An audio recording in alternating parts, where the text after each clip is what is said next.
Buenas noches, me voy alegrando. Comenzamos con una cita de la Madre Teresa de Calcuta que dice: el fruto del silencio es la oración. El fruto de la oración es la fe. El fruto de la fe es el amor. El fruto del amor es el servicio.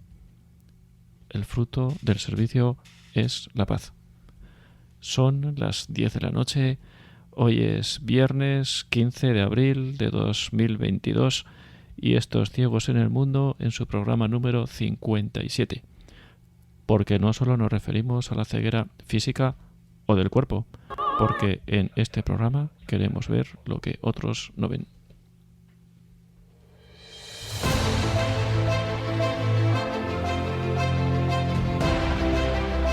Ciegos en el Mundo. Porque todos, de uno u otro modo, estamos algo ciegos en el paso por este mundo. Desde este programa queremos aportar un poco de luz o, al menos, algunas ideas para ser una farola encendida en medio de la oscuridad. Dirigido por Arturo Fernández.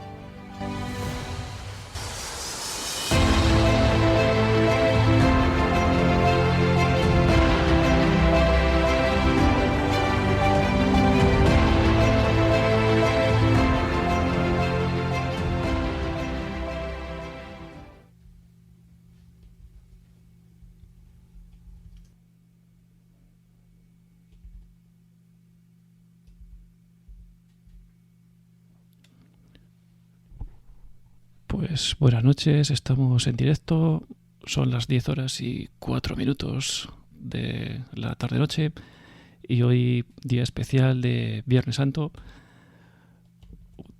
Os recuerdo una vez más también los métodos habituales para poder contactar a través del programa del Team Talk, los que estéis conectados, y si no también a través de las líneas de teléfono en el número 91 060 70 93. Repito, 910 60 70 93. Y hoy tenemos con nosotros, repetimos, invitado, tenemos a Fernando. Fernando, buenas noches, ¿qué tal? Buenas noches, Arturo. ¿Qué tal estás? Encantado de En, saludaros. pues en primer lugar, muchísimas gracias por estar con nosotros hoy, un Viernes Santo, pues bueno, para hablar de estas cosas a estas horas un poco tardías, teniendo en cuenta además que ya has tenido alguna sesión hoy, así que muchas gracias por, bueno, por el esfuerzo que supone hoy extra, ¿no? Pues si te parece, cuéntanos brevemente quién es Fernando y cuando quieras, pues la palabra toda tuya. Muy bien, pues muy buenas noches, queridos amigos. Mi nombre es Fernando Herreros, soy doctor ingeniero del ICAI, jubilado, ya jubilado. Me jubilaron, ¿eh? No me jubilé yo, jubilado. Y es catedrático jubilado también de la Universidad Pontificia Comillas. También soy congregante mariano. Es para mí un honor considerarme amigo vuestro. Os agradezco muy de corazón que me hayáis invitado a repetir en esta noche de Viernes Santo para estar un rato contemplando la pasión, muerte y resurrección de nuestro Señor Jesucristo a través de los datos que se muestran en la Sábana Santa. Y me permito haceros una petición que estoy seguro que es ociosa. Si no tenéis a mano un crucifijo, no una cruz sola, sino una cruz con Cristo crucificado, por favor, tomad uno en vuestras manos y mantenedlo con cariño durante todo este rato. ¿Ya lo tenéis? Pues vamos a empezar. Y empiezo con una poesía de Ricardo León para entrar en ambiente. Dios nos habla a todas horas con suavísimos acentos. Nos habla como a hurtadillas, nos habla como en secreto, con un rumor tembloroso de canciones y de besos. Mas andamos distraídos y escucharlo no sabemos. Hay que vivir de rodillas, hay que vivir en acecho de esas palabras tan dulces, de esos avisos tan tiernos. Hay que vivir siempre en vela, puesta la mano en el pecho, siempre alerta a los oídos y los sentidos abiertos. Hay que despertar al ángel que todos llevamos dentro, mientras la bestia se rinde vencida del torpe sueño. Todo es amor, todo es vida, todo es altar, todo es templo. Dios camina por el mundo, recorre nuestros senderos, se alberga en nuestros hogares, vive en nuestros aposentos y en la sombra de la noche se acerca hasta nuestros lechos. Bien, pues el año pasado dediqué bastante tiempo, tal vez demasiado, a exponer la historia de la Sábana Santa y lo que las diferentes ciencias han descubierto en ella. En esta ocasión vamos a pasar muy rápidamente sobre esta parte para los que todavía no tengan suficiente conocimiento e iremos a lo apropiado para esta noche de Viernes Santo, que es la Sábana Santa y lo que nos confirma de lo revelado en los Evangelios. La Sábana Santa es una tela de lino de 4,41 centímetros por 1,13 centímetros, pesa unos 42 kilos. Es de tela de lino, tiene varias piezas añadidas en los extremos que no tienen menor importancia. Aparecen en ella unas manchas que los científicos le llaman ruidos o interferencias que nos impiden ver en parte algunas zonas de la imagen que nos interesa. Hay unas chamuscaduras debido a los incendios que sufrió a lo largo de su historia. Tenía unos remiendos sobre unos taladros que se produjeron por una gota de plata derretida del cofre que la envolvía en uno de los incendios, y esos remiendos han sido actualmente suprimidos. Y luego tiene unas manchas en forma de rombos cada vez más pequeños de humedad, que es la marca que queda en la tela entre la zona que se ha mojado y la seca. Bueno, todo eso son interferencias de ruidos que no tienen que perturbarnos, y lo que nos interesa más es las dos manchas fundamentales, le llamo manchas porque eso es lo que es en la tela, y que son unas manchas de sangre, de color rojo oscuro, ya pasado con el tiempo, y unas manchas de una imagen de un hombre. Esas manchas son las que nos interesan y sobre las que nos vamos a centrar. Las manchas del hombre son una imagen de un rostro y un cuerpo de frente, con las manos cruzadas sobre la pelvis, se ven las rodillas, se ven los pies, y unida por la cabeza con la imagen del mismo hombre, pero de espaldas. ¿Cómo se ha formado esa imagen? Pues se ha formado al tender el cuerpo del hombre sobre la mitad inferior de la tela de la sábana y luego volver la otra mitad de la tela de la sábana, volverla sobre la parte superior, de tal manera que en la parte que queda arriba se imprime de una manera desconocida, por efecto especular, se imprime la imagen del hombre de frente, y en la que queda debajo, inferior, tocando el suelo, ahí se imprime la imagen de la espalda, de todo el dorso. Esta imagen es muy tenue, solo se puede ver situándose entre 2 y 6 metros de distancia de la tela, porque si se acerca uno más de 2 metros, la imagen se emborrona con todo el fondo de la tela, y si se aleja uno más de 6 metros, la imagen es tan débil que se pierde la consistencia para verla. La vemos afortunadamente con las fotografías que hizo Giuseppe Enrie, que son las que sirven para todos los estudios que se han hecho posteriormente, pero que fueron vistas muy anteriormente a Giuseppe Enrie, en el año 1898, en las fotografías que hizo un fotógrafo presidente de la Asociación de Fotógrafos de Italia en el año 1898, y en las cuales ya se vio el, el misterio de esa imagen. ¿Cuál es el misterio?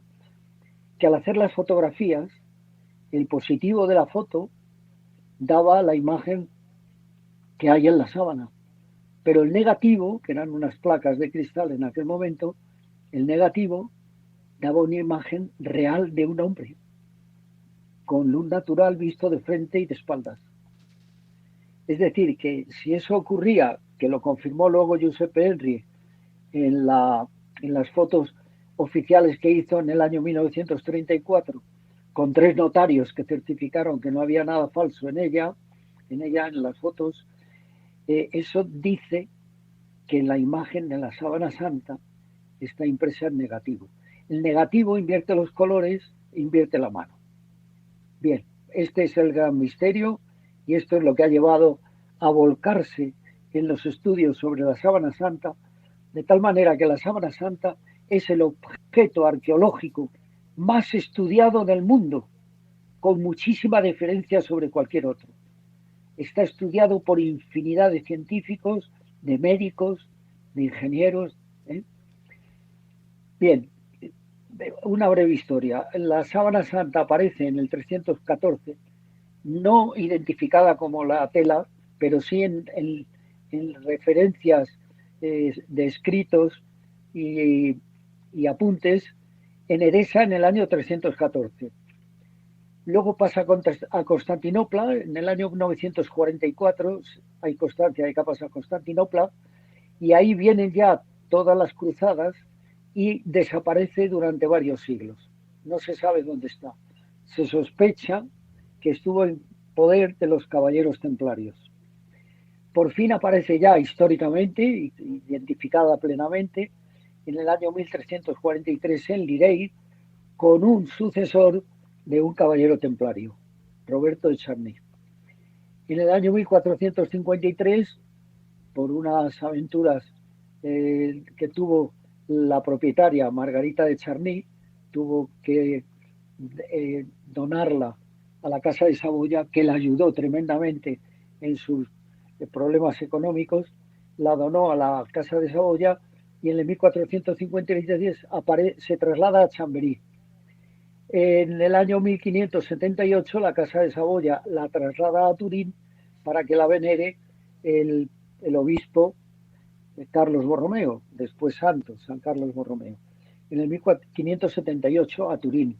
Y desde entonces está en Turín. Está en la Catedral de Turín, en una capilla especial, y en el año 1694 se trasladó a esa capilla especial, que es la Capilla Guarini, que ha sufrido luego un incendio a principios de este siglo, y mientras se está restaurando la Capilla Guarini, se ha colocado en la catedral, en una de las naves laterales, con una especial condición de protección y aislamiento. Bien,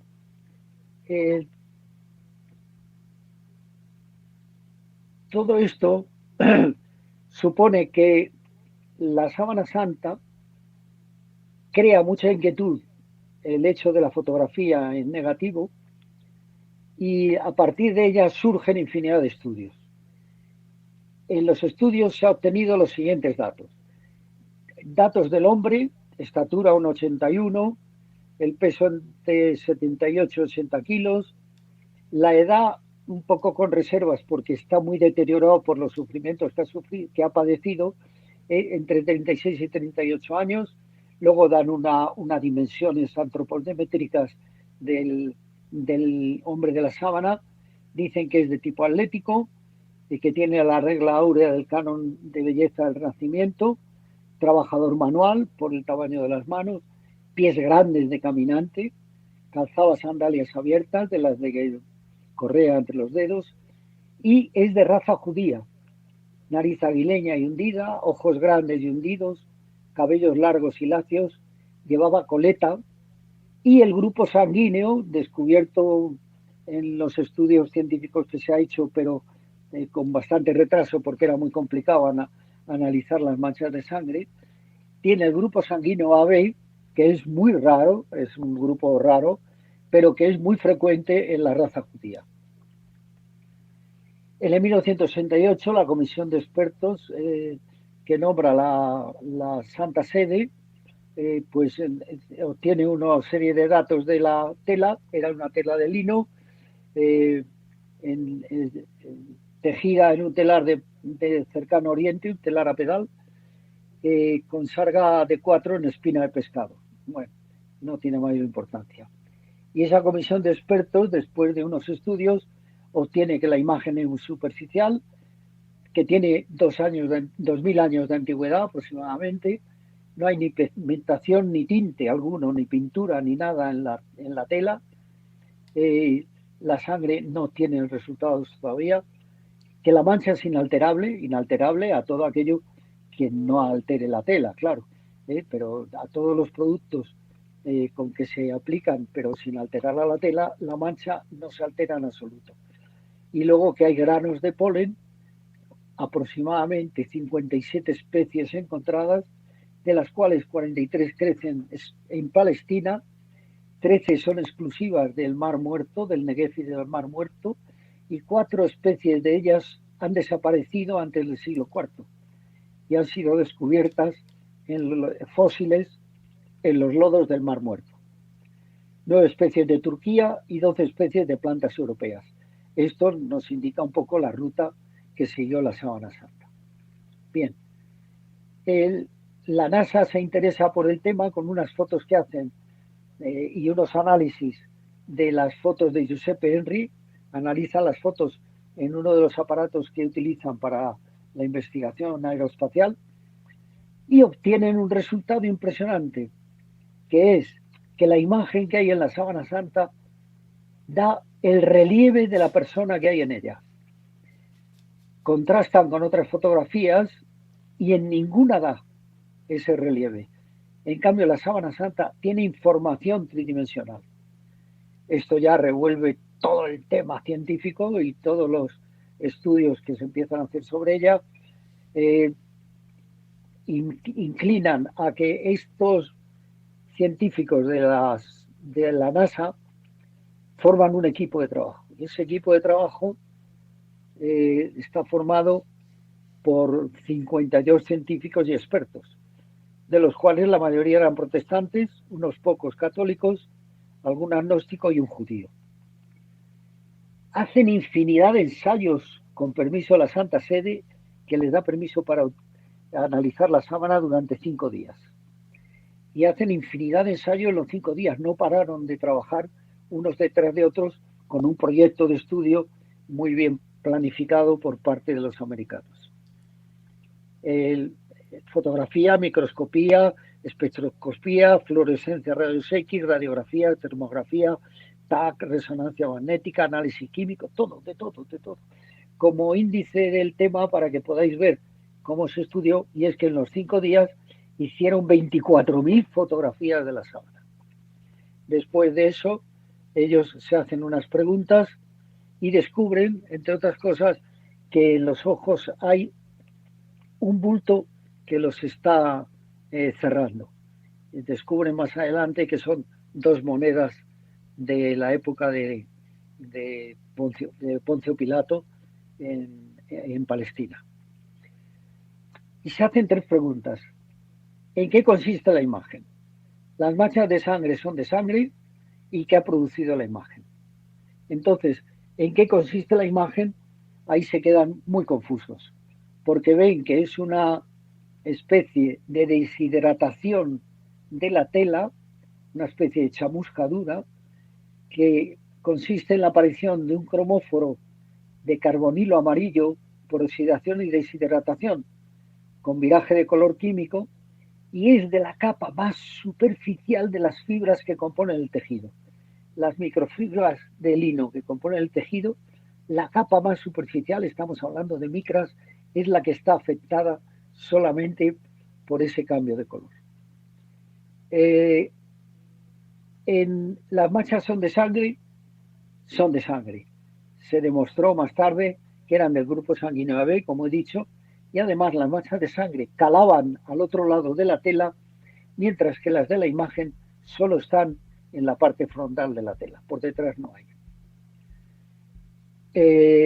Incluso las manchas de sangre son anteriores a la imagen, porque debajo de las manchas de sangre no hay imagen.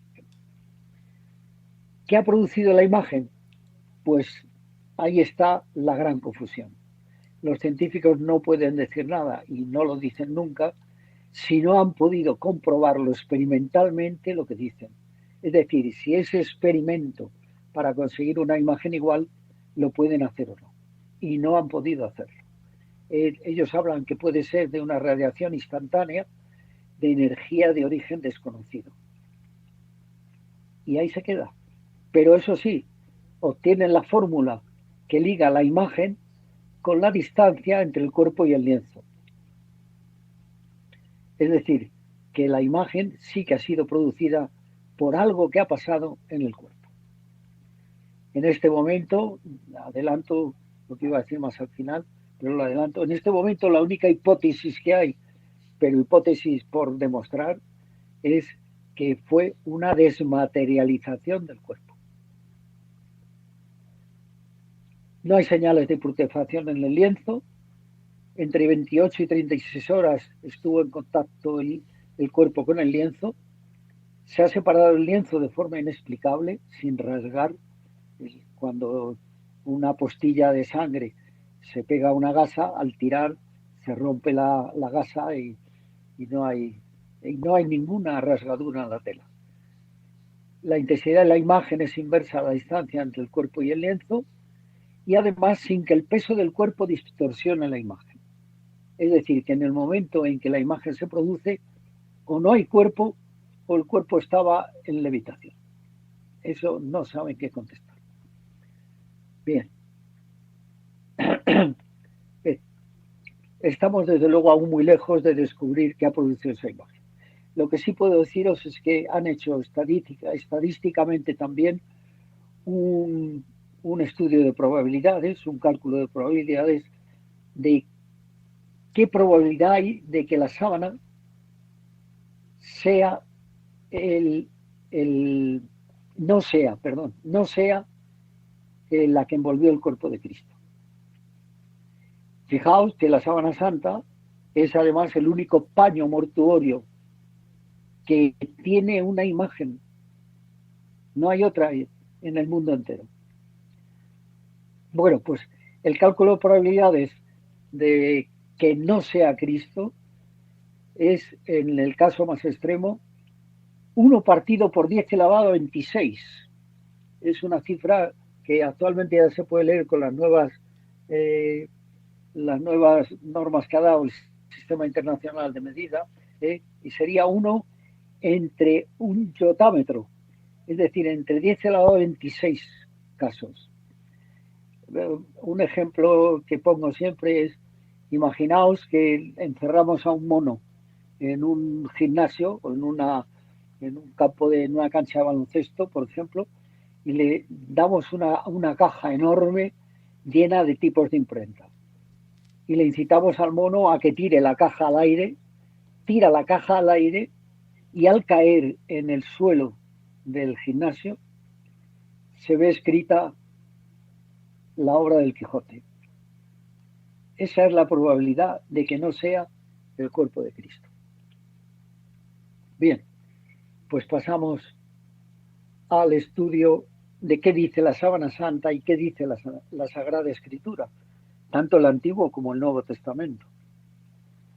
San Ignacio de Loyola, en las contemplaciones de los ejercicios espirituales, recomienda que me haga presente en la escena.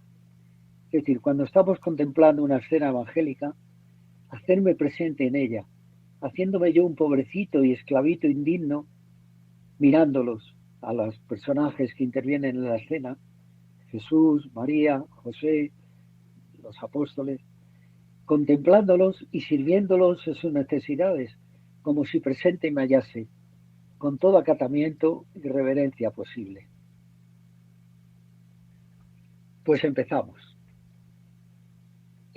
Marcos, en el capítulo 14, versículo 3, dice, hallándose en Betania, en casa de Simón el leproso, cuando estaba recostado a la mesa, vino una mujer con un frasco de alabastro lleno de un ungüento de nardo auténtico de gran valor, y rompiendo el vaso de alabastro, se lo derramó sobre la cabeza.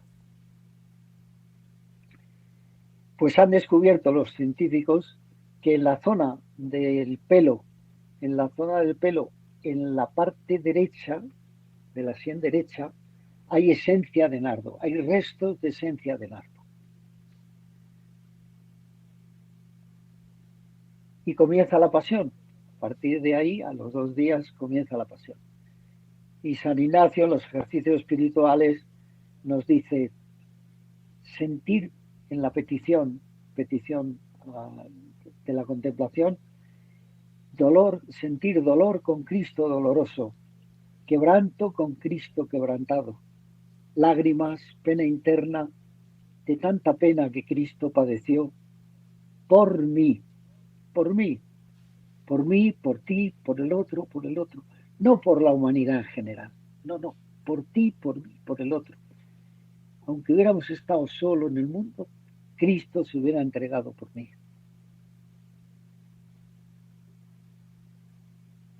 En el Isaías 1, capítulo 1, versículo 6, el Isaías antiguo, el más antiguo, el de 700 años antes de Cristo, dice, de la planta del pie a la cabeza no hay en él cosa sana. Golpes, magulladuras y heridas, ni cerradas, ni vendadas, ni ablandadas con aceite. Y efectivamente, vemos el cuerpo que aparece en la sábana santa y está completamente destrozado. Por todo él hay heridas, magulladuras, golpes, arañazos, rasgaduras, hinchazones. Todo él está destrozado completamente. Y Lucas en el capítulo 22, versículo 44, dice, y sumido en agonía, insistía más en su oración. Su sudor se hizo como gotas espesas de sangre que caían en tierra. Lucas era médico y Lucas supo todas estas cosas por lo que le reveló María y los apóstoles. Siguió a Pablo en toda su predicación. Y Lucas, que es médico, llama la atención sobre este punto. ¿Qué es lo que pasó? Que Cristo sufrió en aquel momento de la agonía del huerto, sumido en agonía, padeció el fenómeno de la hematidrosis o sudor de sangre. Este es un fenómeno estudiado por los médicos, especialmente en algunos soldados de las trincheras de la Primera Guerra Mundial, donde en una situación de pavor, de horror, de terror, de miedo, de pánico, les supuso ese sudor de sangre, esa hematidrosis. ¿En qué consiste? Bueno, nosotros alguna vez hemos sentido algo muy lejano, pero parecido, es el inicio de ello, muy lejano. Y es, por ejemplo, cuando se te pone la carne de gallina. Recibes una noticia o tal y se te pone la carne de gallina. O ves te dan un disgusto, ves algo horrible que te espanta y se te ponen los pelos de punta.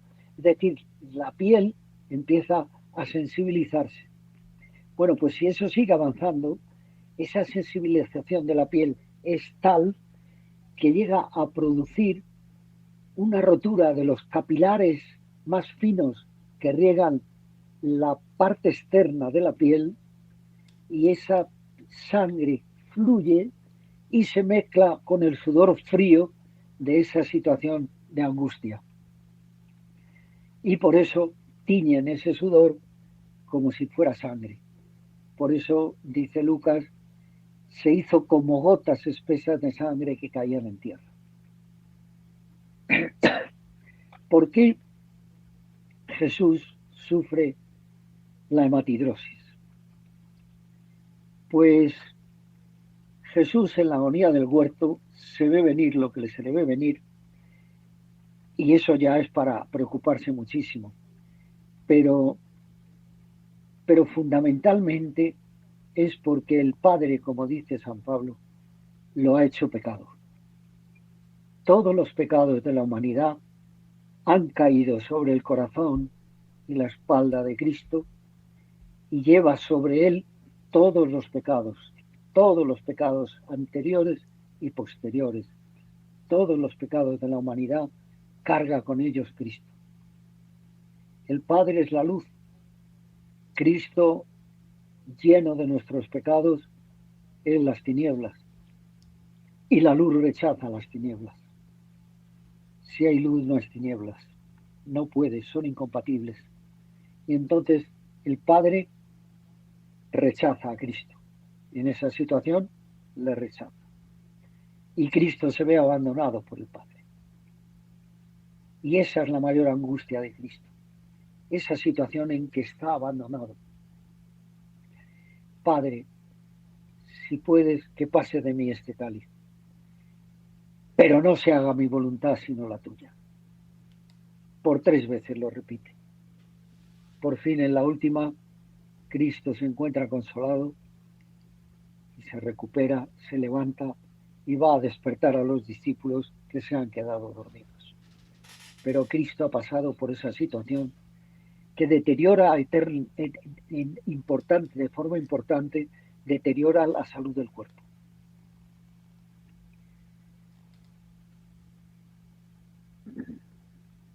En la imagen del rostro se aprecia que la nariz está inflamada y el cartílago roto. Los labios están tumefactos, tiene un flujo de sangre y saliva que les fluye de la nariz y tiene el pómulo derecho hinchado. Nos lo narra San Juan en el Evangelio porque es debido a un golpe. Y San Juan fue siguiendo a Cristo en todo su prendimiento y hasta la cruz y se va enterando de todo. Juan 18, versículos 19-23. El sumo sacerdote interrogó a Jesús sobre sus discípulos y su doctrina. Jesús le respondió: he hablado abiertamente ante todo el mundo. Hay una cosa que quería comentar. Cristo durante la pasión suele estar callado, apenas habla, va como cordero al matadero. Pocas veces habla, dice pocas cosas, no se defiende. Pero es que aquí en esta ocasión le pregunta a la autoridad suprema de su pueblo, el sumo sacerdote. Y Cristo respetaba enormemente a la autoridad del pueblo. Los criticaba, eso sí, pero los respetaba. Y el sumo sacerdote le hace una pregunta. Y Cristo no se calla, Cristo contesta. Pero contesta de una forma razonable. ¿Por qué? Porque un tribunal no puede condenar al reo, al acusado, no le puede condenar por sus propias declaraciones. Y es lo que está buscando el sumo sacerdote. Ver qué dice Cristo para condenarle por lo que diga. Y eso es una infracción de la ley judaica, entre otras cosas. 27 infracciones de la ley judaica se cometieron en el juicio a Jesús. Están relatadas en un libro. Bueno, pues Cristo aquí le contesta: he hablado abiertamente ante todo el mundo. He enseñado siempre en la sinagoga y en el templo, donde se reúnen los judíos, y no he hablado nada a escondidas. ¿Por qué me preguntas? Pregunta a los que me han oído lo que les he hablado. Ellos saben lo que he dicho. Claro, esto es una contestación totalmente razonable y el sumo sacerdote se queda bloqueado. Pero mira por dónde surge el oficiosito de siempre. Y el oficiosito de siempre, en este caso, es el soldado que le había escoltado desde el prendimiento en el Monte de los Olivos, yendo con palos a detenerle. Y lo tiene a su derecha con el palo en la mano, con el palo en la mano izquierda. Y viendo el gesto torcido que pone el sumo sacerdote, nuestro oficiosito coge el palo y con la mano izquierda le da un golpe de revés en la cara que le afecta al pómulo y a la nariz. Y ese es el golpe que vemos en la imagen de la sábana santa.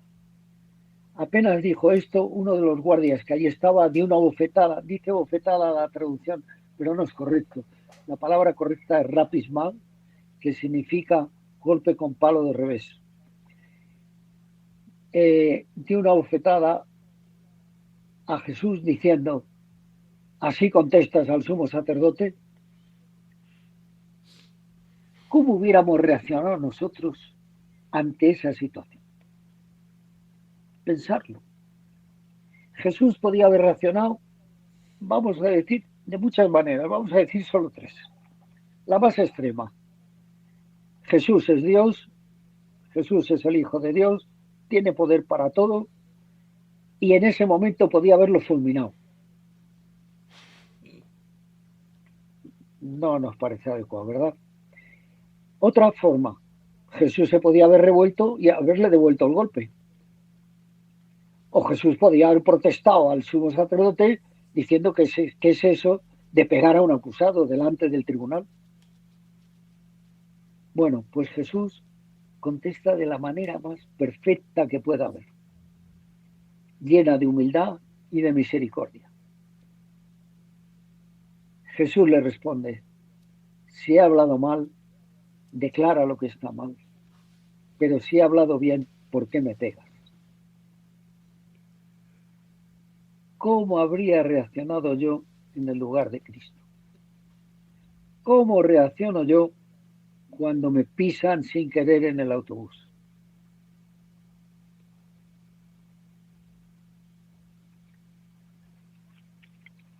En todo el cuerpo se ven infinidad de pares de puntitos.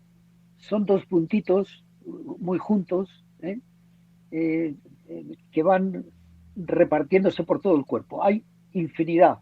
En la cuenta que se ha hecho, teniendo en cuenta que los laterales no se ven en la sábana santa, se ve el frente y el dorso, pero no los laterales, y que hay unas zonas que se quemaron en los incendios, que hay chamuscadura y que han ocultado parcialmente la imagen. Bueno, pues en lo que se ha podido ver, en todo lo que se ha podido contar, hay 720 puntitos de estos, es decir, 360 pares de puntos en lo que se ha podido contar. Leemos en Isaías 50, versículo 6. Este Isaías es ya más moderno, es el de 300 años antes de Cristo. Ofrecí mi espalda a los que me golpeaban, mis mejillas a los que mesaban mi barba. Mi rostro no hurtea insultos ni salivazos. Efectivamente, esto ha sido producido por el tormento de los azotes. El tormento de los azotes en el que utilizaron el flagrum taxilatum romano, es decir, el tormento fue dado por romanos, no por judíos.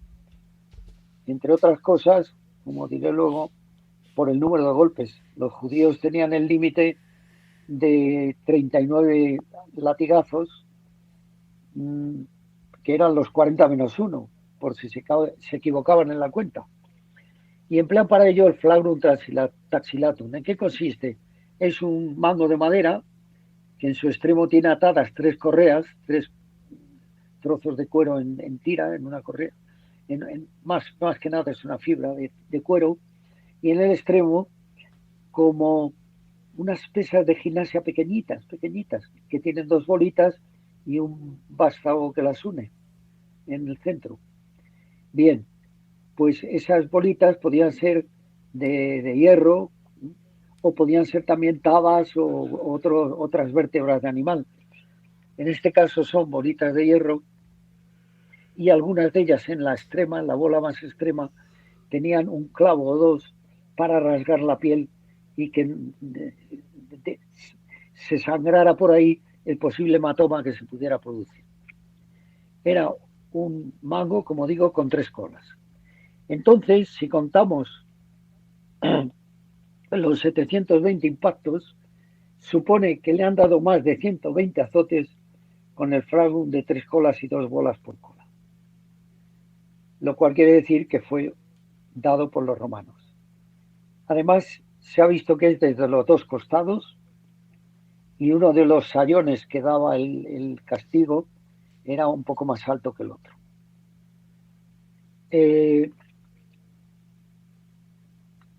¿Por qué surge este tormento?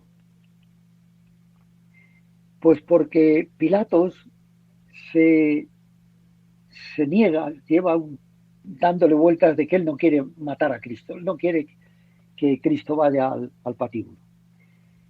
Y no hace más que buscar excusas.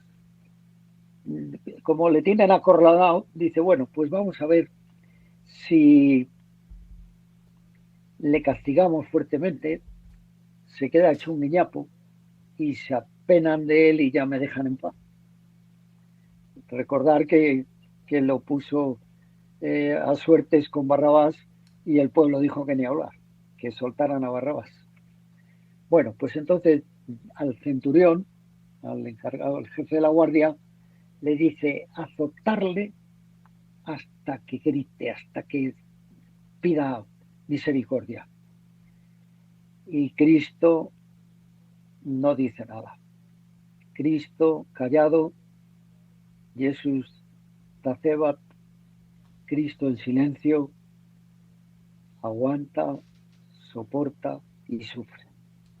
Y no dice nada. Y los 2 sayones, ponían 2 sayones los romanos para que no dejaran el empeño. Es decir, para que uno picara al otro y entre los 2 se picaban a ver quién más. Bueno, pues lo colocaban sobre una columna, inclinado sobre la columna, y ahí le azotaban en las espaldas, en las piernas, en todo. Solo respetaron la cabeza, la columna vertebral y la zona del corazón, porque eran zonas donde podría ocasionar la muerte el golpe. Incluso caído en el suelo, siguieron golpeándole. El tormento le produjo pleuritis y pericarditis contusivas. Y todo él destrozado, claro. Estaba completamente destrozado. Bueno, pues aquí Juan, en el capítulo 19, versículo 1,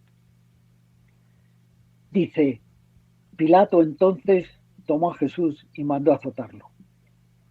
Y no dice más. Después de este tormento tan horroroso, que le produjo tal cantidad de lesiones internas y tal cantidad de heridas externas, después de todo eso, Juan solo dice esto.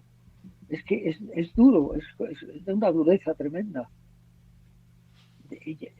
Yo hubiera empezado el canario de Pilatos, entonces, y hubiera narrado algo. Bueno, pues no. Aquí nos tenemos que preguntar si soy yo el sayón de la izquierda, con mis calumnias, mis envidias, mis odios, mis blasfemias, o soy el sayón de la derecha, con mis dogmatismos, mis intransigencias, mis prejuicios, mis rencores.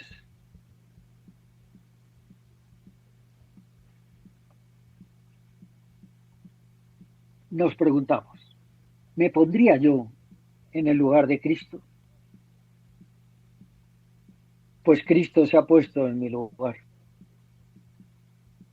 Era yo el que tenía que estar ahí. Cada azote de esos ha sido culpa mía. Cada azote de esos es uno de mis pecados.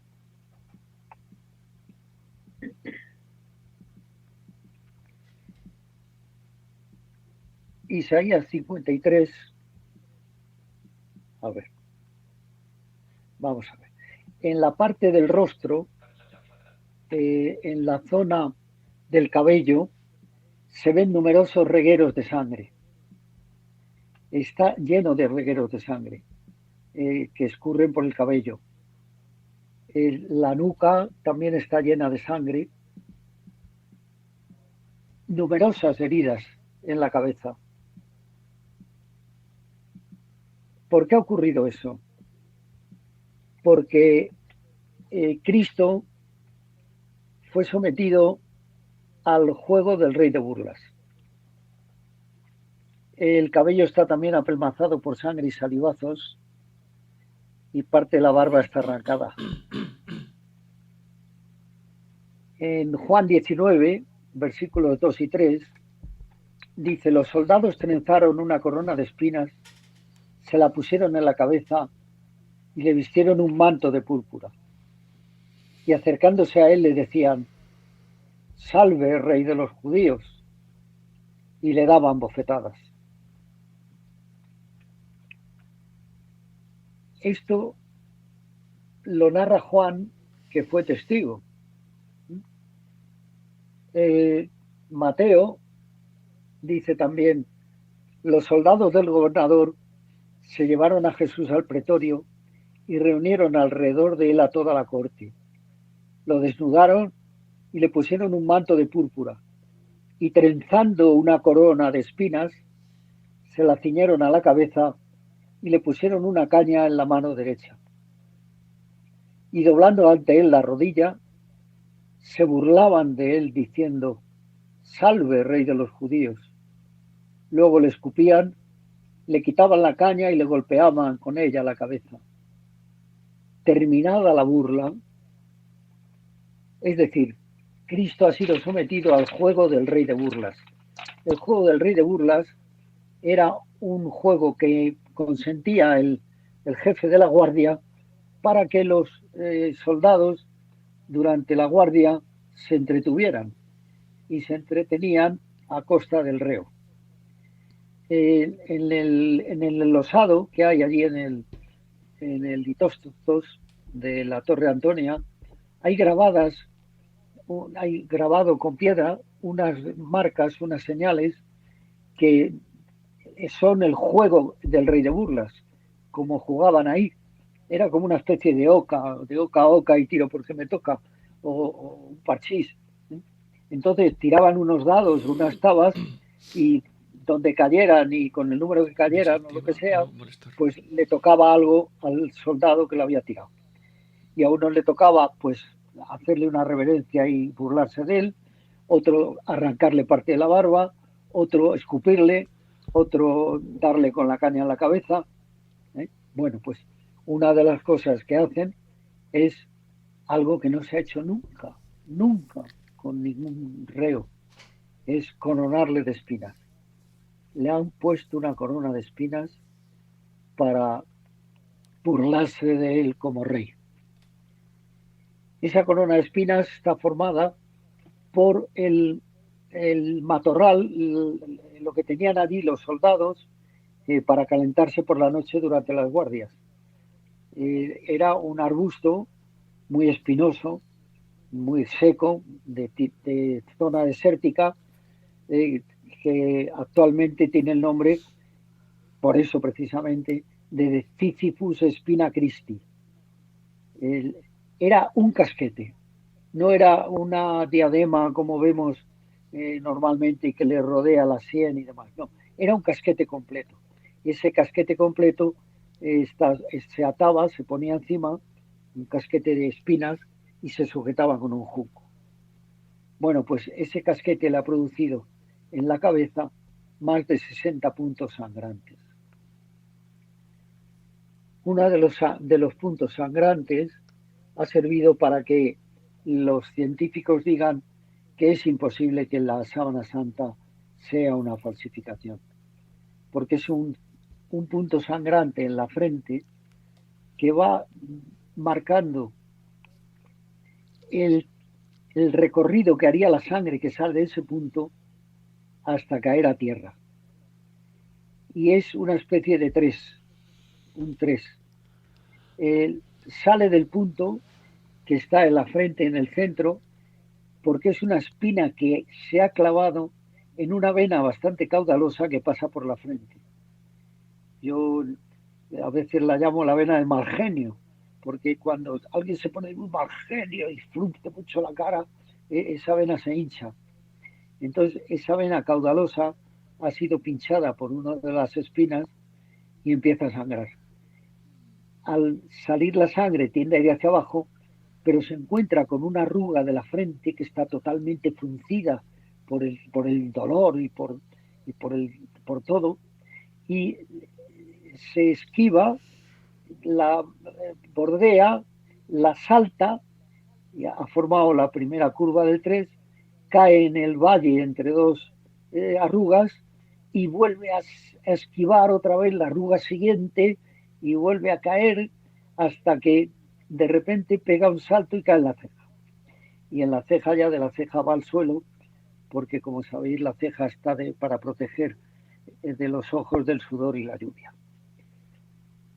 Ese salto que hay en que no hay imagen es el salto que tiene que dar la sangre para salvar el junco con que se ataba todo el casquete de espinas. Bien, entonces Juan en el capítulo 19, 16, 17 sigue narrándonos la pasión. Dice, entonces se lo entregó para que fuera crucificado. Tomaron pues a Jesús y él, cargando con su cruz, salió hacia el lugar llamado Calvario, que en hebreo se llama Gólgota. Juan es un especialista en palabras polisémicas. La palabra mundo la emplea con 3 acepciones distintas en el principio del Evangelio. Mundo universo, mundo personas y mundo el mundo mundano. Y aquí es curioso porque añade un adjetivo posesivo que podría no estar, pero él lo añade. Y él cargando con su cruz, qué curioso, con su cruz. ¿Quién no tiene una cruz? Todos tenemos una cruz o varias cruces. Algunos cruces, muchas pequeñitas, y otros una cruz grande, enorme. Todos tenemos una cruz. Bien,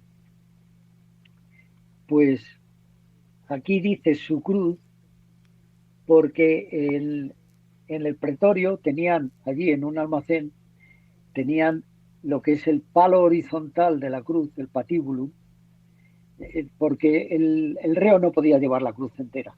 La cruz entera pesaría 80 kilos y eso es imposible. Y más después del tormento de los azotes, claro. Pero lo que tenían era el palo horizontal. Y el palo horizontal estaba condicionado por las dimensiones que tiene el reo. Es alto, es corpulento, es bajito, es gordo, etc. Entonces tenían que ponerle el patíbulo que fuera adaptado a él, es decir, su medida, a su medida. Y por eso dice aquí su cruz, pero lo dice también con doble sentido. No es la cruz que le corresponde por el patíbulo, por lo que hay en el almacén, sino también porque es la cruz que Cristo ha abrazado para unirse a ella. Cristo nos da cruces, el Señor nos da cruces. Pero hay una cosa que sí os quiero comentar. No hagáis cruces de lo que no son. Es decir, filtrar las cruces. Considerar si es cruz o no es cruz. Si es cruz que me da Dios o no es cruz que me da Dios. Claro, ¿cómo se puede hacer eso? Yo sugiero una idea, hay otras más, pero yo sugiero una idea que a mí me ha valido. Y es, cuando veas que algo puede ser una cruz y que puede venir de Dios, ponla en manos de Jesús. Únete con ella a la cruz de Jesús. Abrázate a la cruz de Jesús con esa cruz. Y si te da paz, esa cruz viene de Dios. Por lo cual no te tienes que asustar, porque Dios te da cruces siempre a tu medida. las cruces de Dios son cruces a medida, las podemos llevar. Y más con su ayuda garantizado. Te unes a Cristo en su cruz y Él te ayudará a llevarla.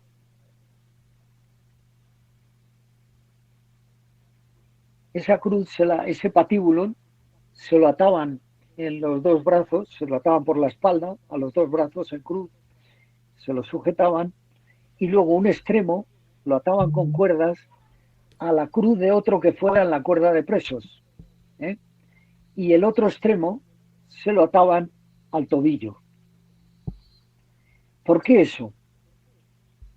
Pues porque el sufrimiento de la cruz es algo espantoso, luego lo veremos, es algo espantoso, es el peor tormento que puede haber, es algo horroroso. Entonces, todo condenado a la cruz quería morir antes que llegar a la cruz. Quería morir antes que llegar a la cruz. Y entonces, yendo en el camino del patíbulo, yendo en el camino del tormento, en este caso al Calvario, el reo, con ese patíbulo atado a los brazos en forma de cruz, se revolvía contra la guardia haciendo el molinete para ver si daba un golpe a un guardia y el guardia le pegaba un lanzazo y lo mataba, para ver si conseguía que le mataran antes que llegara a la cruz. Tan terrible era. Entonces, para evitar eso, les ataban de esta manera y así no podían ni hacer el molinete ni soltarse la cruz de ninguna manera, pues estaba atada al tobillo también. Claro, con esa situación, ¿cómo no se iba a caer? Con esa situación, ¿cómo no se iba a caer? Y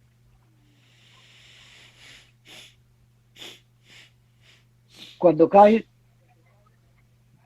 hacia adelante, evidentemente. ¿Qué para la caída? Pues la para la nariz, la ceja y las rodillas. Y en la sábana santa se ha descubierto en la zona de la nariz que hay granitos de tierra y que los granitos de tierra coinciden en su análisis con los granitos de tierra, con el tipo de tierra que hay en el Calvario. Y claro, al caer al suelo, el patíbulo que lleva en la espalda, ¿dónde golpea? En la nuca. Y por eso la nuca está llena de manchas de sangre profundas y abundantes. Pues se ha visto también en la imagen de la sábana santa que la rodilla derecha, izquierda, me confundo al mirar la imagen siempre, con eso de que invierte el sentido. Bueno, pues en la rodilla izquierda dicen los científicos que seguramente se podría ver al natural el hueso de la rótula, de lo desollada que estaba. Y en la pantorrilla derecha también se aprecia unos arañazos en diagonal que proceden de la cuerda que se desliza a lo largo de la pantorrilla, desde el tobillo para arriba, cuando va caminando. Y esa cuerda ha producido esos arañazos. Bien, llegan al lugar del suplicio, el Calvario en nuestro caso, y allí está el estipes, que es el palo vertical, está clavado en el suelo. Tumban al reo en el suelo, con el patíbulo en la espalda, y o bien se lo atan más firmemente o bien le clavan los brazos al patíbulo. Una vez hecho eso, lo incorporan y con unas cuerdas pasadas por debajo de las axilas le izan, le elevan hasta el punto en que hay en el palo vertical un encaste para colocar ahí el patíbulo. Y el patíbulo se apoya en el palo vertical. Lo clavan en los dos palos o los atan entre sí y el reo queda colgando en este momento solo de los brazos. Después cogen los pies y o bien se los atan o bien se los clavan. En nuestro caso, por el testimonio de Juan en el capítulo 20, versículos 24-25, dice: Tomás, uno de los 12, llamado el mellizo, no estaba con ellos cuando vino Jesús. Los otros discípulos le decían: hemos visto al Señor. Pero él les contestó: si no veo en sus manos la señal de los clavos, de los clavos, luego ha sido clavado, y no meto mi mano en el agujero de los clavos, y no meto mi mano en su costado, no creeré. Es decir, ha sido clavado. Y efectivamente, en el frente, la imagen frontal, tiene las dos manos cruzadas sobre la pelvis, y la que está por encima denota en la zona de la muñeca un agujero, un taladro enorme, del cual surgen dos regueros de sangre. Ese taladro está colocado en lo que se llama el espacio de Stott, en el cual entra el clavo sin romper ningún hueso del carpo, es todo lo que es el carpo, y todo el carpo queda envolviendo el clavo, de manera que no tiene escapatoria al clavo. Y el clavo sale por el otro lado libremente, ensanchando ese hueco y dejando los huesos intactos. Queda perfectamente sujeto. No puede estar el clavo en la palma de la mano, porque en la palma de la mano, si os tocáis entre dos dedos en la zona del metacarpo, pues ahí en esa zona no hay nada que tenga consistencia para soportar el tirón del peso del cuerpo en el clavo. De manera que saldría rasgada la mano y el clavo quedaría libre y se descolgaría el cuerpo. En cambio está en la zona del carpo. Ahora en este momento, si mantenéis el Cristo en la mano, el crucifijo, tocarle con cariño las manos, sentir el clavo ahí puesto.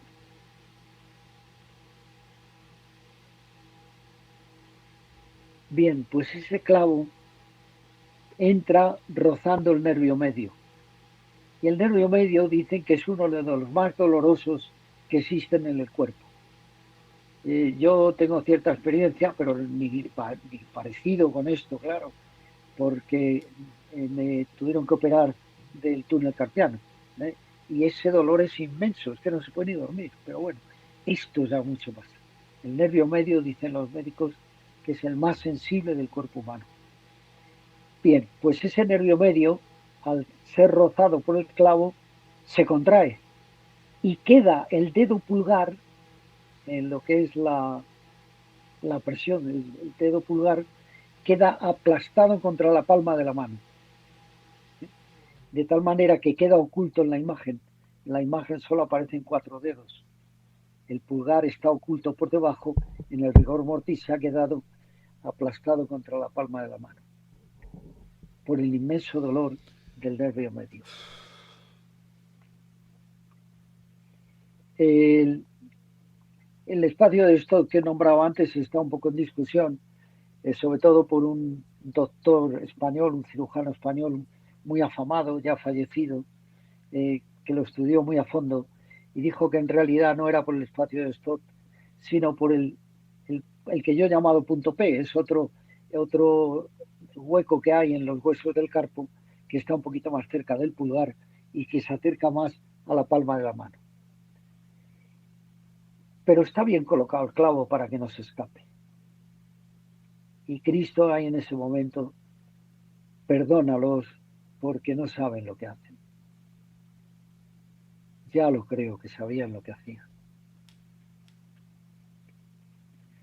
Y en los pies vemos también, en el pie derecho, vemos un taladro enorme también, que está situado ya en la parte de los dedos del pie, en la parte inferior, en la parte del metatarso, en la parte del metatarso, entre dos de ellos, está colocado el clavo y no te escapatoria, porque como eso es el empujón es para abajo, el peso del cuerpo apoya ahí, pues el clavo no tiene escape, para arriba no puede salir porque para arriba está el tarso.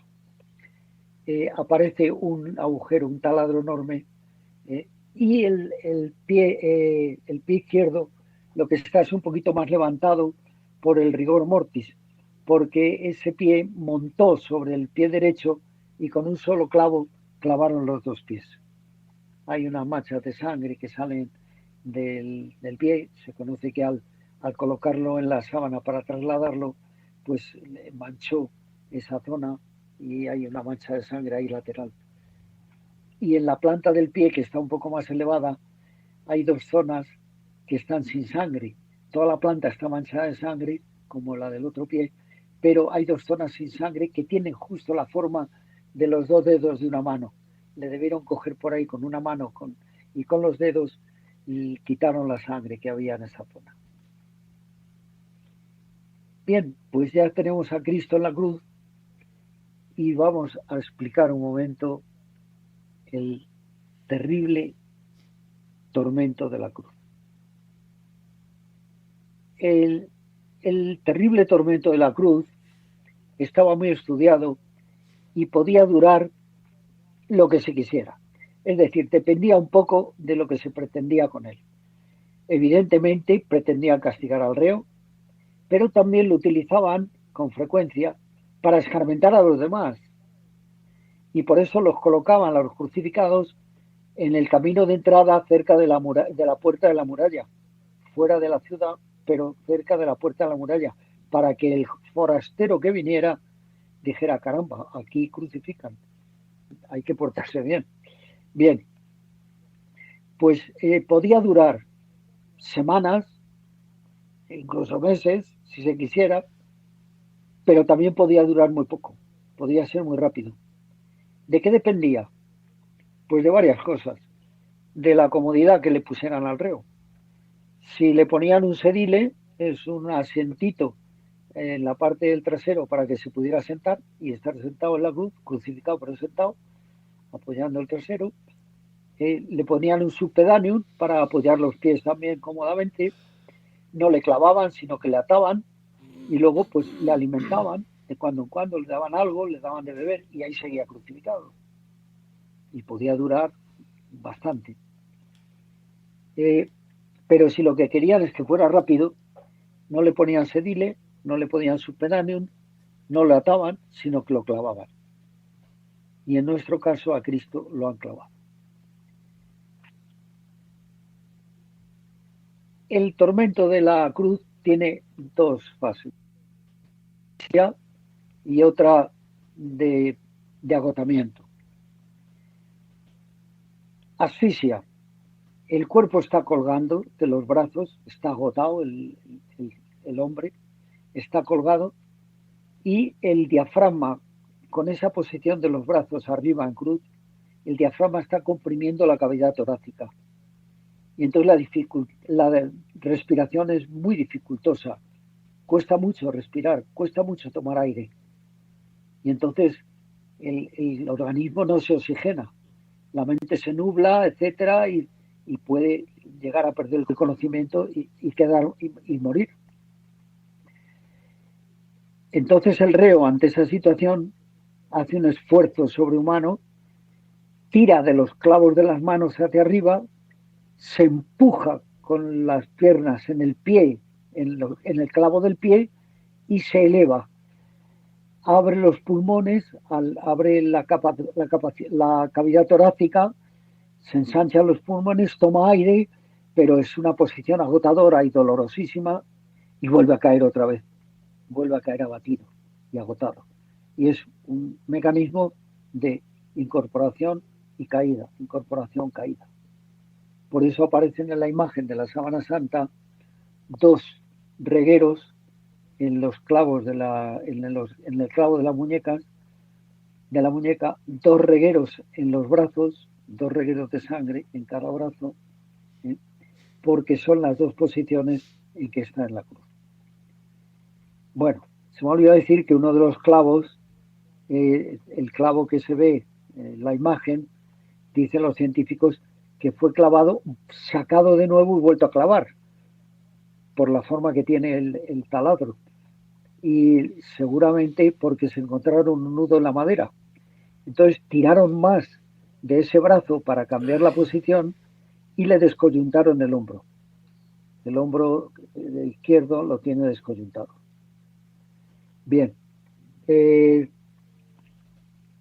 esta posición de asfixia, agotamiento, pues muere, Cristo muere.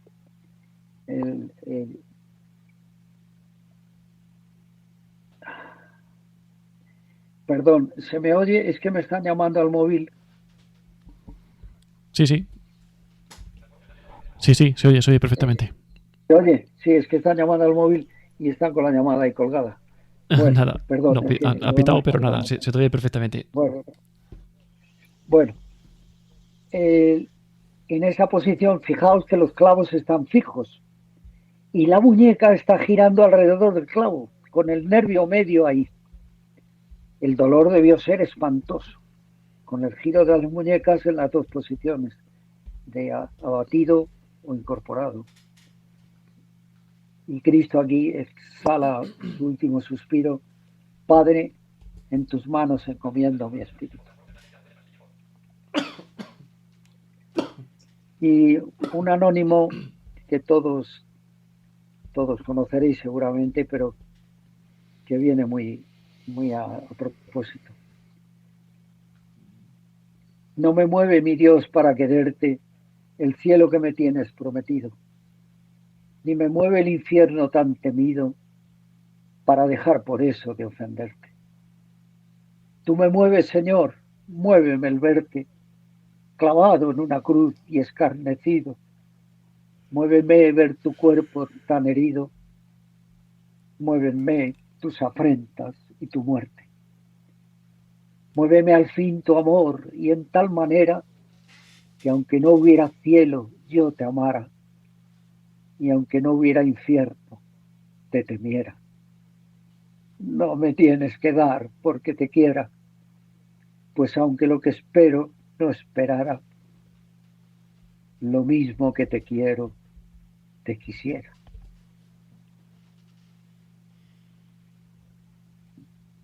Darle un besico al crucifijo.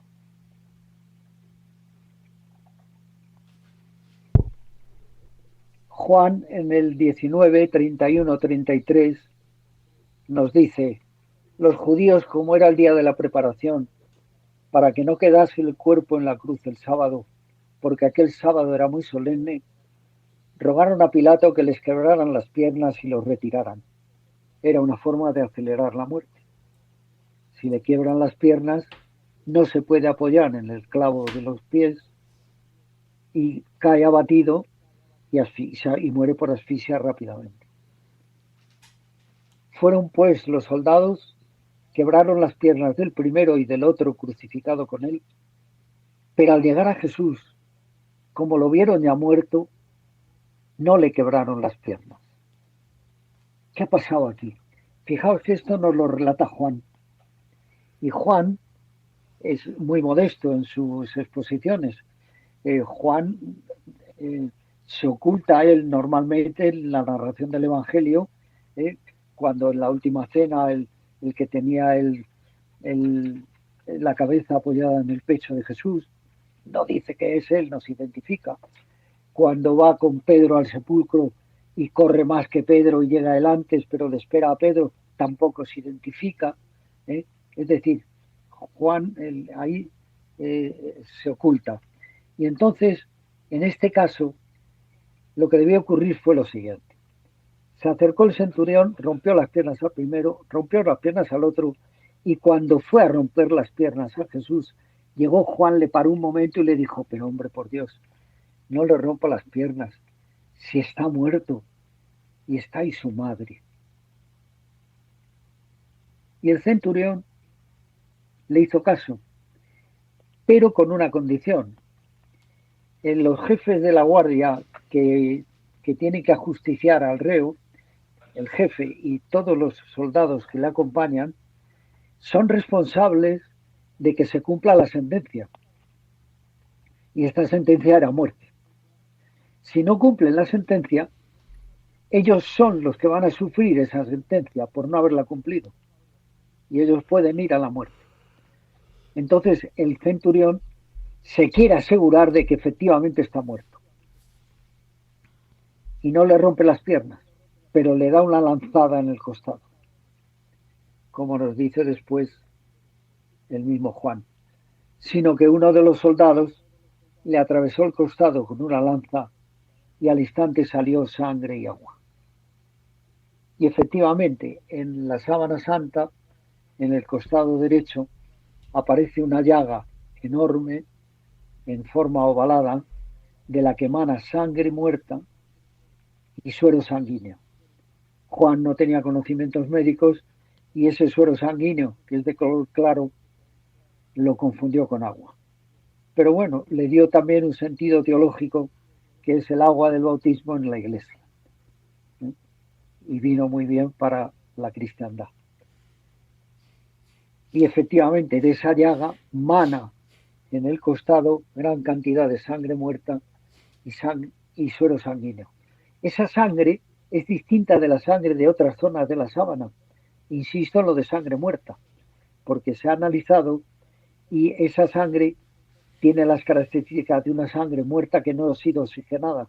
En cambio, las anteriores, las otras, del tormento de los azotes, de los clavos, etcétera, era todavía sangre viva cuando manó. Bien. Por detrás aparece detrás, en la zona de atrás, aparece un cintillo de sangre que fue la que escurría por el costado y que con las correas o las cuerdas con las que sujetaran el cuerpo para trasladarlo a la sábana, pues le produjo una mancha longitudinal a modo de cintura, de cintillo.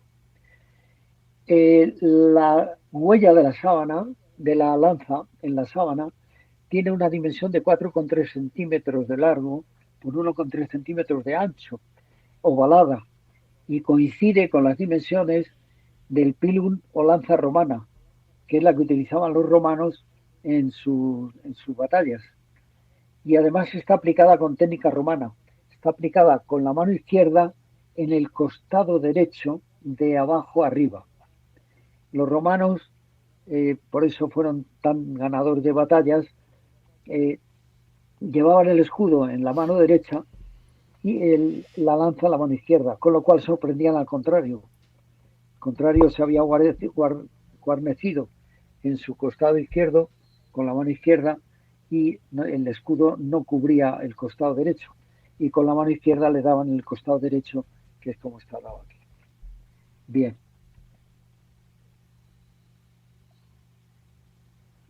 ¿Cuál fue la causa de la muerte? Los científicos y médicos no se ponen de acuerdo.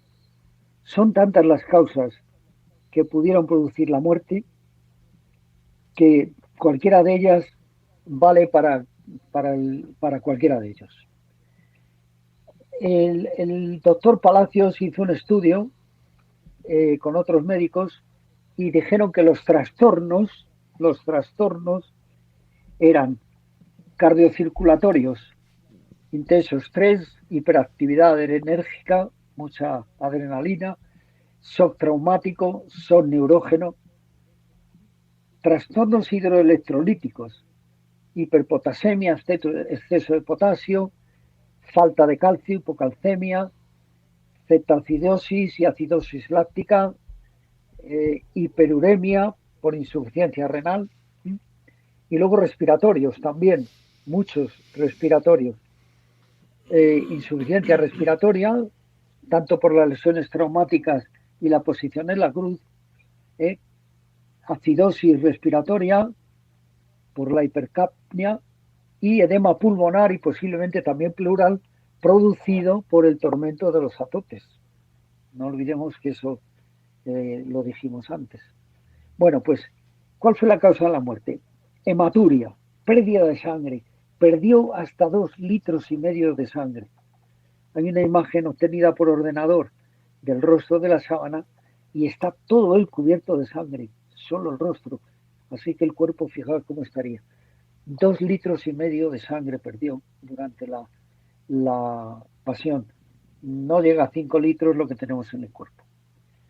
Asfixia postural, lo que comentábamos antes, el tétanos, los clavos en las muñecas, la oxidación de los clavos, etcétera, produce tétanos y ese virus, esa bacteria, va avanzando a lo largo de los músculos y los va paralizando. Puede llegar hasta el pecho y paralizar el corazón. Hipotensión, deshidratación, pericarditis, pleuritis contusiva, colapso ortostático.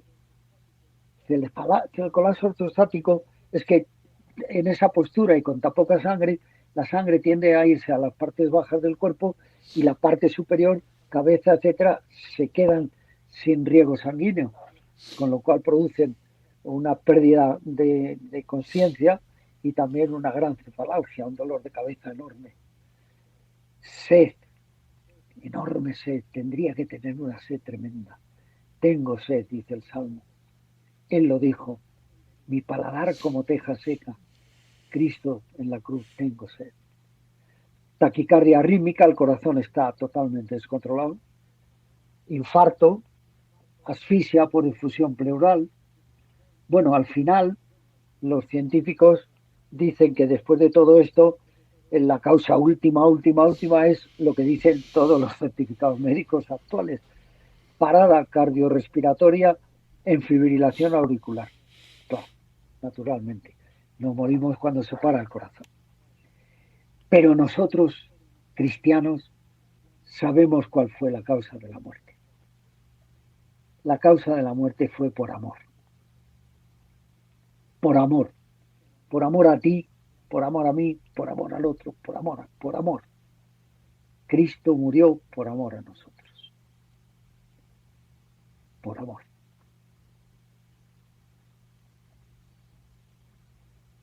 ¿Por qué y para qué esta pasión y esta muerte? Cristo, Hijo de Dios, tenía un poder infinito, omnipotente. Podría todo lo que se nos ocurra. No hacer el círculo cuadrado, pero sí, todo lo que se nos ocurra que pudiera hacer. Por ejemplo, viene a la Tierra, coge un vaso de agua y dice, me voy a dar este trago para salvar a la humanidad, para que todos los pecados sean perdonados. Y todos sus actos tienen méritos infinitos y hubiera valido.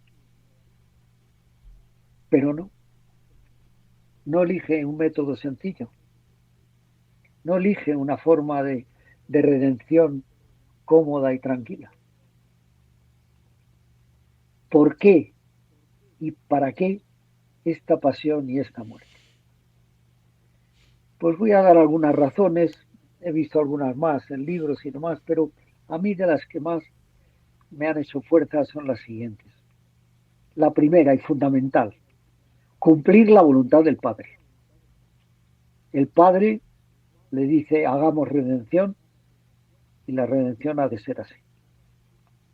Y Cristo viene a la tierra para cumplir la voluntad del Padre. He aquí, oh Dios, que vengo a hacer tu voluntad. Por eso en la agonía del huerto tiene esa batalla. Padre, si es posible que pase de mí este cáliz, pero no se haga mi voluntad, sino la tuya. Eso por encima de todo. Cumplir la voluntad del Padre. Luego, para hacernos ver lo que es el amor, el entregar la vida por los demás. Y Él nos lo hace ver, para demostrarnos su amor. Llegada la hora, se entregó y se entregó hasta el extremo. Para dar gloria al Padre. Y una que me hace a mí muchísima fuerza, para hacernos ver la gravedad del pecado. La inmensa gravedad del pecado. El pecado tiene una gravedad infinita, porque es faltar a un ser infinito, es ofender a un ser infinito, ofender a Dios, a mi Creador, al que me ama desde toda la eternidad, porque Dios me ama desde toda la eternidad. Yo he estado en la mente de Dios desde toda la eternidad. llegado el momento dijo, ahora. Y entonces vine a la vida. Pero desde toda la eternidad estoy en la mente de Dios. Y en ese sentido soy eterno. Eres eterno. Estás en la mente de Dios desde toda la eternidad. Y te puedes preguntar, ¿y por qué me elige a mí? Dios podía crear infinitos seres, todos mejores que yo. Siempre podría crear uno más, y uno más, y uno más, siempre. No tiene límite Dios. Y seguro que siempre uno mejor que yo. ¿Por qué me elige a mí? Porque me ama. Te ha elegido a ti porque te ama a ti. Y por eso te ha creado a ti. Bueno, pues es el pecar contra ese ser que me ama y me ha creado. Es de una gravedad inmensa. Y Cristo viene a decirlo. Fijaos la gravedad del pecado, que tengo que morir en cruz para redimiros. Otra que también me hace mucha fuerza, dar sentido al dolor. Antes de que viniera Cristo al mundo, el dolor era un sinsentido. Se sufría, ¿para qué? ¿Por qué? ¿Por qué este sufrimiento? ¿Por qué me pasa esto a mí? ¿Por qué pasa eso a tantas criaturas? El sentido no tiene sentido. Viene Cristo, coge el dolor sobre sí mismo y le da un sentido redentor. El dolor se convierte en dolor redentor. El dolor tiene sentido desde ese instante. Y mi dolor, el dolor que yo pueda tener en cualquier momento, si lo veo con esa perspectiva, lo uno al dolor de Cristo en la cruz. Me uno con el dolor de Cristo en la cruz. Mi cruz la pongo en la cruz de Cristo y lo convierto en dolor redentor.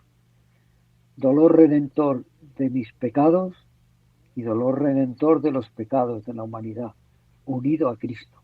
Convierto mi dolor también en dolor redentor con el dolor redentor de Cristo.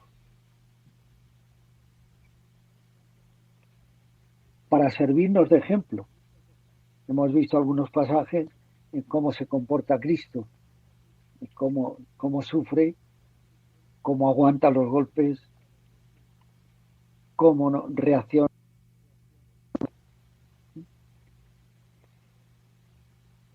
Para abrirnos el camino. Hay un ejemplo que ponía un sacerdote sobre este tema y era el siguiente. El hombre está en el mundo y no puede alcanzar el cielo. No puede. Él solo de por sí no puede. Baja Cristo, se mete en una nave espacial, se pone de piloto de la nave espacial y sale disparado hacia el cielo con toda la humanidad. Pero eso exige una cosa, que tú te incorpores a esa nave espacial, que tú te incorpores a la iglesia, que tú te incorpores al amor de Cristo, que tú estés con Cristo, para abrirnos el camino, para establecer el reino de Dios. Ay, la que nos estamos perdiendo. Hay algunos aquí en la tierra que están viviendo en el reino de Dios, futuros santos, pero muchos no. Ese reino de Dios no termina de establecerse porque muchos somos pecadores. Para fundar la iglesia, su esposa, la que nos acoge a todos, que todos somos miembros de ella, para darnos los sacramentos, esos medios de salvación tan queridos por Cristo, para darnos los sacramentos. Bueno, y así seguiríamos con muchas más razones por las que Cristo ha padecido esta pasión y muerte. una cosa que nos dice el catecismo es que no nos creamos eso de que, bueno, a Cristo lo mataron los judíos, yo desde luego no lo hubiera hecho. Lo estoy haciendo ahora. Y dice aquí el catecismo, debemos considerar como culpables de esta horrible falta a los que continúan recayendo en sus pecados, ya que son nuestras malas acciones las que han hecho sufrir a nuestro Señor Jesucristo el suplicio de la cruz. Y nuestro crimen en este caso es mayor que el de los judíos, porque nosotros tenemos ya algunos conocimientos del tema. Los judíos estaban ignorantes en muchos casos de que Cristo era el Hijo de Dios. Se negaban, se cerraban, no lo admitían, pero nosotros ya sí lo sabemos. Y cuando nosotros renegamos de Él con nuestras acciones, ponemos de algún modo sobre Él nuestras manos criminales. Bueno, pero a Cristo lo bajan de la cruz y José de Arimatea pide permiso para enterrarlo y José lo tomó el cuerpo, lo envolvió en una sábana limpia y lo puso en un sepulcro nuevo que había hecho excavar en la roca. En la sábana santa se ha visto que no hay señales de putrefacción en el lienzo, es decir, el cuerpo no ha llegado a descomponerse, que estuvo entre 28 y 36 horas de contacto entre cuerpo y lienzo, que se ha separado el lienzo de forma inexplicable, que la intensidad de la imagen es inversa a la distancia cuerpo-lienzo, y se ha descubierto la fórmula que la liga esa distancia con la intensidad de la imagen. Y que sin que el peso del cuerpo distorsione la imagen. Es decir, que el cuerpo o no estaba cuando se produce la imagen o estaba en levitación. Entonces la teoría que hay la hipótesis que hay ahora actualmente es que ha habido una desmaterialización del cuerpo. No voy a entrar en ello ahora, es una cosa científica. Si algún día queréis y Arturo me lo pide, pues con muchísimo gusto os hablaría algo técnico y científico sobre todas estas cosas. Sobre todo este tema de las hipótesis de cómo se ha producido la imagen y qué ha pasado con el cuerpo. Bueno, pues todo eso, ¿de qué nos habla? ¿De qué nos está hablando? Pues nos está hablando de resurrección, de que Cristo ha resucitado. Y así Mateo en el capítulo 28, Marcos en el capítulo 16, Lucas en el capítulo 24 y Juan en el capítulo 20 nos hablan de la resurrección. Es un tema que todos los evangelios lo contemplan porque es importante, es crucial, es fundamental y es histórico. La resurrección de Cristo.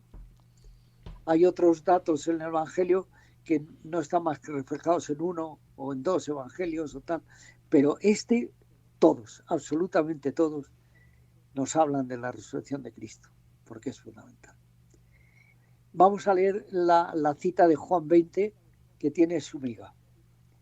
Salieron Pedro y el otro discípulo y se encaminaron al sepulcro. Corrían los dos juntos, pero el otro discípulo corrió por delante más rápido que Pedro. ¿Veis el anonimato de Juan? El otro discípulo corrió por delante más rápido que Pedro y llegó primero al sepulcro. Se inclinó y vio las vendas en el suelo, pero no entró por respeto a Pedro, que era el primado. Llega también Simón Pedro siguiéndole.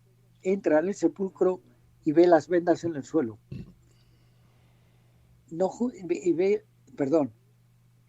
Y ve las vendas en el suelo y el sudario que cubrió su cabeza no junto a las vendas, sino plegado en un lugar aparte. Bueno, esto tiene otra interpretación. Entonces entró también el otro discípulo, Juan, el que había llegado el primero al sepulcro. Vio y creyó. Así termina este breve párrafo. Vio y creyó. Es contundente. ¿Qué vio Juan? ¿Qué vio Juan al entrar? Pues vio lo siguiente. Él fue acompañando a José de Arimatea y a Nicodemo a enterrar a Jesús. Y lo enterraron en la losa que había en el sepulcro, envuelto en las vendas y en la sábana. La sábana sujeta con unas vendas y envuelto en la sábana. Y entonces esa sábana aparece pues inflada con el cuerpo dentro, está abultada y con el cuerpo dentro. Pero cuando él entra, ve la sábana y las vendas que la ataban en el mismo sitio, en la misma posición, totalmente igual, pero desinflada, abatida sobre el suelo, totalmente desinflada. La parte superior de la sábana ha caído sobre la parte inferior. Dentro no hay cuerpo. Y la sábana no se ha alterado en su posición ni nada. ¿Qué ha ocurrido? Pues que ha salido de ahí sin contacto alguno. Es la teoría de la desmaterialización. Cristo ha resucitado. Y vio y creyó. Y entonces, San Ignacio de Loyola, los ejercicios espirituales, cuando llegamos a esta parte de la resurrección, nos dice la petición de la contemplación. Gracia para me alegrar y gozar intensamente de tanta gloria y gozo de Cristo nuestro Señor. Hemos pedido antes sufrir en la pasión, sufrir con Cristo, y ahora pedimos gozarnos con Cristo y con María. María gozaría de una manera esplendorosa cuando Cristo se le apareció a ella, seguro, la primera, una vez resucitado.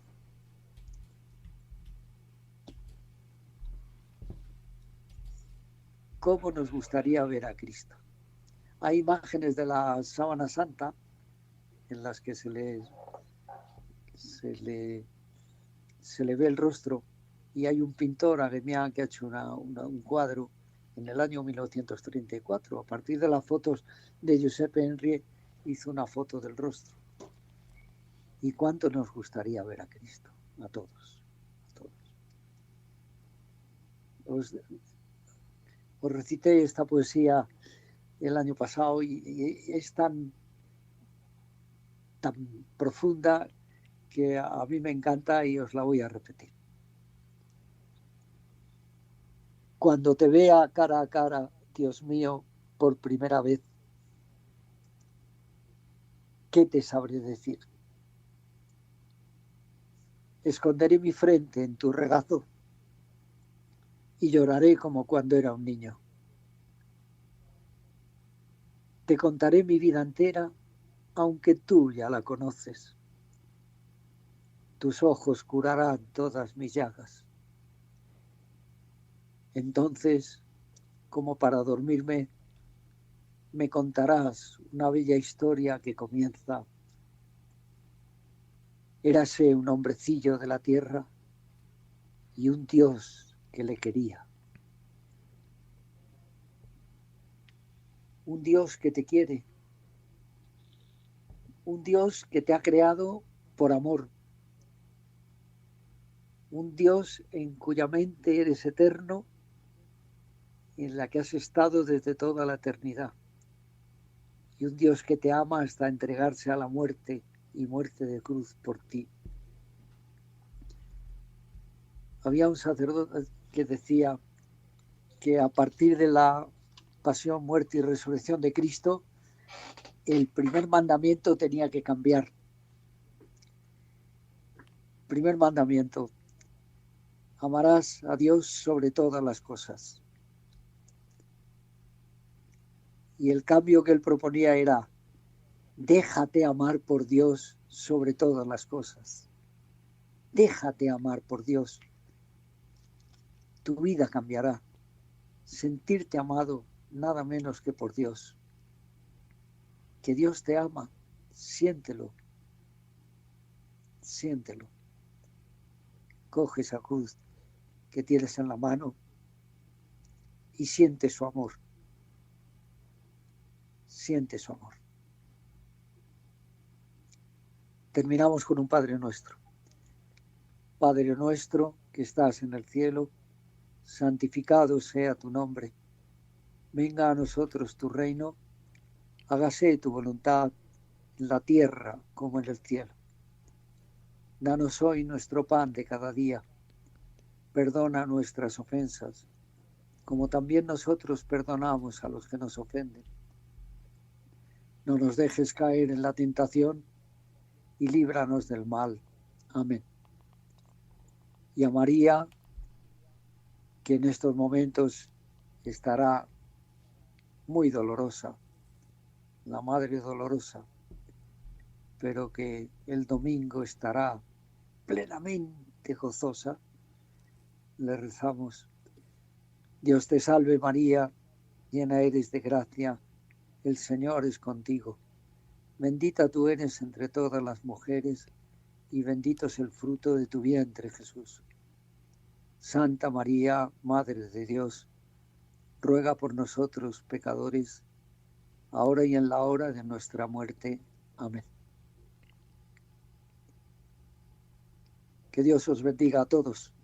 Arturo, si quieres, ahora, si querría hacer alguna pregunta o algo, yo a vuestra disposición total. Pues muchas gracias. Ha sido, vamos, sin palabras, una vez más. Ha sido Te oigo maravilloso. mal, Arturo. Hola, ¿sí me oyes? ¿Me oyes? Te Hola, oigo hola. mal. Vaya, ¿qué ha pasado? A ver, Pues yo te oigo perfectamente. Te oigo bajito, Yo te escucho, venga. yo te escucho perfectamente. Sí, ahora, venga, dime. Te decía que sin palabras, que ha estado fabuloso, que bueno, yo creo que nos has puesto un poco de mal cuerpo en algún momento, pero es lo que tiene, ¿no? La pasión es lo que tiene. Yo creo que pues nos has dado mucho material para reflexionar, para orar en silencio. Y bueno, para no quitarte tampoco mucho más tiempo, quiero a ver si puedo dar paso a un par de personas. Y para por amar no a Dios, quitarte, para amar a Dios. efectivamente, para poderlo reflexionar y llevar la oración durante estos días, ¿no? A ver si puedo dar paso por lo menos a un par de personas y no te quito mucho más tiempo. No, Tenemos a vuestra disposición total, ya sabes que... Muchas gracias. Lo sé. Muchas gracias. Tenemos a Anaís de Mérida. Anaís, buenas noches. Anaís. No se le oye. Bueno, pues a ver a Carmen. Carmen, desde Cuenca. Hola, buenas noches, don Buenas noches. Fernando. Buenas noches. Bueno, quite el don de delante, quítelo. No. Buenas La verdad noches. que es un lujo tenerle con nosotros un año más. Gracias Arturo y gracias a usted. Y yo hace poco que me he vuelto a escuchar la charla meditación que nos dio usted el año pasado en podcast y la verdad que impresionante. Pues se parecen bastante, ¿no? Impresionante. Sí, por bastante, eso, ¿no? bueno, pero es que no se cansa una de oírle. Porque es que no sé, mire qué horas son y un Viernes Santo que normalmente para los cristianos, y me imagino para usted más, ha sido un día muy intenso de iglesia y es que no se cansa uno de escucharle porque... He estado dando esta charla en vivo y en directo en una parroquia, sí. Ya, yo me lo pregunto muchas veces, una vez yendo yo a una capilla de adoración perpetua a la que voy, y una señora que me cogió por el camino, porque me ayuda, somos ciegos y nos ayuda mucho la gente, y me dice, ¿sabes lo que pienso? Dice que yo creo que la peor equivocación que hizo Dios al crear el mundo fue crear al ser humano. Y le dije, pues yo también lo pienso muchas veces, ¿cómo nos aguanta? ¿Cómo nos quiere tanto?